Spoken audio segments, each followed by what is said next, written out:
John Farrak and Radley Balko, two of my favourite journalists, proper journalists, investigative journalists who write excellent articles and, of course, excellent books. We know about The Wrecking Crew. This is also an absolutely great read. Done a bit of research. It is available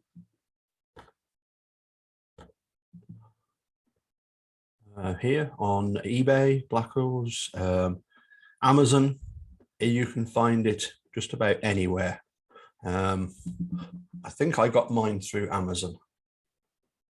And I think it's also available as an audiobook, but very, very good book. And I came across another article by Radley Balko that he published, I think yesterday or the day before, in the Washington Post, and I want to share that with you. And in doing so, I got hold of my copy of the book and found out where you could get versions from, and that's when I realised it tells you something about a book when none other than John Grisham has actually written the foreword to the book. And so that's what I'm going to, it's only a few pages long. That's what we're going to have a look at quickly. Some very interesting stuff by John Grisham. So let's share that. Let's just go back to the top of the page. I scanned the front cover. Let's just knock it down slightly inside. There we go. That's a bit better. Yeah, the front cover. Forward by John Grisham, The Cadaver King and the Country Dentist, a true story of injustice in the American South, by Radley Balko and Tucker Carrington. So this is what John Grisham wrote. It is relatively easy to convict an innocent person. My God, do we know about that? Millions of defendants are processed through our courts each year. So it becomes nearly impossible to determine how many are actually innocent once they've been convicted. No one has the time or resources to examine the facts and backgrounds of those claiming to be wrongfully convicted. Actual wrongful conviction estimates range from 2% to 10%, but no one knows.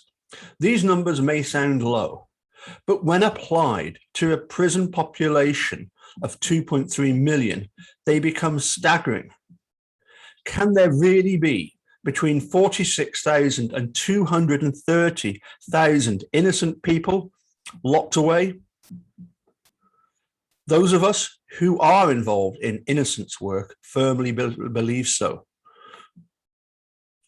And practically speaking, again, as we've seen, once an innocent person is convicted, it is virtually impossible to get them out of prison.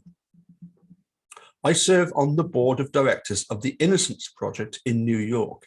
In the past 25 years, we have secured, through DNA testing, the release of 349 innocent men and women, 20 of whom had been sent to death row. All told, over 2,000 exonerations, including 200 from death row, and including those not involving DNA, have occurred in the United States during that same period. While we are proud of our work, we've only scratched the surface.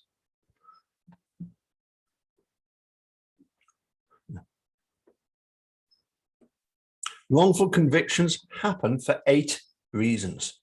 Not all are neatly defined, and they usually combine with others to produce a bad result.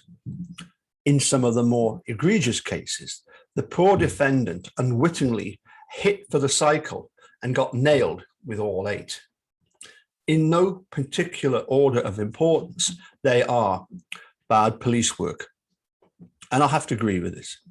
Most cops are honest, hard-working professionals who aren't paid a high salary. However, there are a not insignificant number of cases in which police officers officers have hidden, altered, or fabricated evidence, lied on the witness stand, cut deals with snitches in return for bogus testimony, intimidated and threatened witnesses, coerced confessions, or manipulated eyewitness identifications.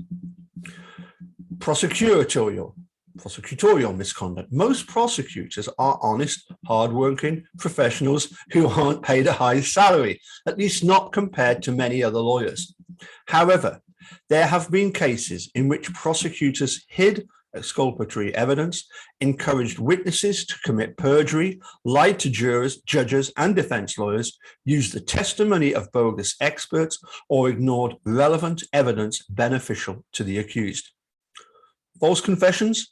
Most jurors find it impossible to believe that a suspect would confess to a serious crime he didn't commit.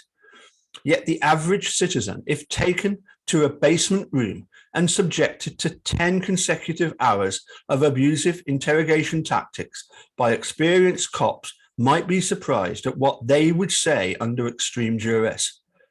Of the 330 people exonerated by DNA from 1989 to 2015, about 25% gave bogus confessions after lengthy interrogations. Virtually everyone recanted soon after. Faulty eyewitness identification. More often than not, those who witness violent acts have trouble accurately recalling the facts and identifying those involved. Yet police regularly use physical and photo lineups, and these are often manipulated in various ways to focus suspicion on favored suspects. Jailhouse snitches. This tactic involves one of the oldest and dirtiest tricks used by police and prosecutors. In every jail, there is a career criminal staring at a long sentence. For leniency, he can be persuaded to lie to the jury and describe in great detail the confession overheard from the accused, usually a cellmate. And if he performs well enough on the stand, the authorities might even allow him to walk free. Bad lawyering. Those accused of serious crimes rarely have money. Most are represented by good public defenders, but too many get stuck with court-appointed lawyers with little or no experience. Capital cases are complex, the stakes are enormous, and all too often, the defense lawyers are in over their heads. I'm sure we can all agree with this next one. You've seen exactly what a sleeping judge looks like. Judges are supposed to be impartial referees intent on ensuring fair trials. They should exclude confessions that are inconsistent with the physical evidence and obtained by questionable means, exclude the testimony of career felons with dubious motives, require prosecutors to produce exculpatory evidence, and question the credentials and testimony of all experts outside the presence of the jury. Unfortunately, judges do not always do what they should. The reasons are many and varied, but the fact that many judgeships are elected positions does not help. They are conscious of their upcoming re-election and how the decisions they make might affect it.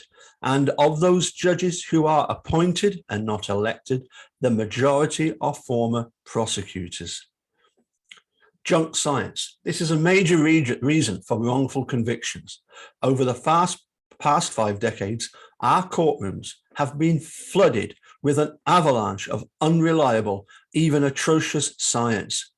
Experts of all varieties and with qualifications that were dubious at best and fraudulent at worst have peddled, for a fee of course, all manner of damning theories of guilt based on their alleged scientific analysis of hair, fibers, bite marks, arson, boot prints, blood spatters, and ballistics.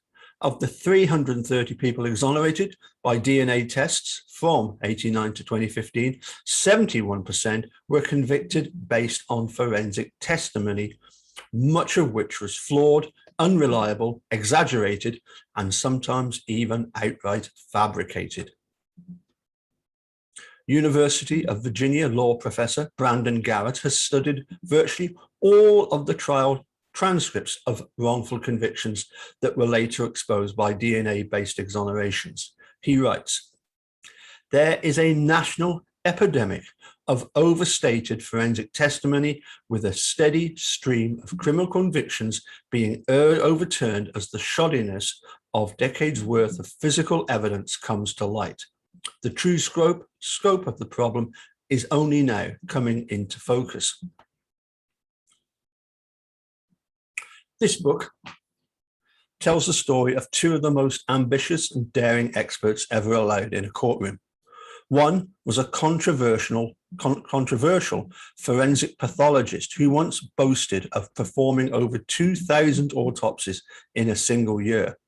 The other, his sidekick, was a small-town dentist who brazenly and without formal training or study assumed the role of an expert in many other fields, such as ballistics, gunshot reconstruction, tool mark patterns, and the analysis not only of teeth and bite marks, but wound patterns, bruises, and fingernail scratches. Together, they tag-teamed their way through rape and murder trials throughout Mississippi and Louisiana, accumulating an impressive string of convictions, several of which have now been overturned. Some are still being litigated. Many others, sadly, seem destined to stand. This is a maddening story of a broken system, one in which prosecutors allowed, even encouraged, flawed forensic testimony because it was skillfully molded to fit their theories of guilt. Time and again, over 2 decades, elected judges permitted these two men to take the stand and convince unsophisticated jurors that science was on the side of the state. As professional testifiers, they honed their performances and became thoroughly convincing. While breathtaking in its scope, the work these two men did within the justice system is also heartbreaking in its devastation. No one really knows the true extent of the damage. No one knows how many innocent women and men have been convicted in trials in which these two testified, nor is the truth likely ever to be discovered. And it seems nearly impossible to think the state of Mississippi will investigate, audit, or take responsibility. As you turn the pages, you will often be tempted to close this book and either laugh or cry or yell that what happened in Mississippi cannot possibly be true.